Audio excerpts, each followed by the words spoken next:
5 ثواني ضاعوا من وقتك؟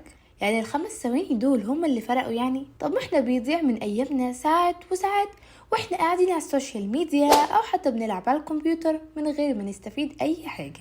طب هو احنا ما نقدرش نستفيد من الحاجات دي بدل ما هي بتضيع وقتنا؟ زي مثلا ان احنا نتابع محتوى مفيد على السوشيال ميديا، سواء بقى كان طبخ او تصوير او اي حاجة احنا بنحبها، او نجرب حاجة جديدة مثلا زي الديجيتال ارت، او ان احنا نتعلم حاجة جديدة زي البروجرامينج او الفوتوشوب او الحاجات اللي انتوا بتحبوها. وممكن كمان تقرأوا الكتب اللي انتوا بتحبوها سواء كانت ورقية او الكترونية. وان احنا برضو نجرب وندخل مسابقات جديدة حتى لو مكسبناش فيها، بس اهم حاجة ان احنا نجرب حاجة جديدة، او ان احنا مثلا نتعلم المونتاج ونعمل فيديوهات حلوة زي اللي انا بعملها كده مثلا ونشاركها مع الناس.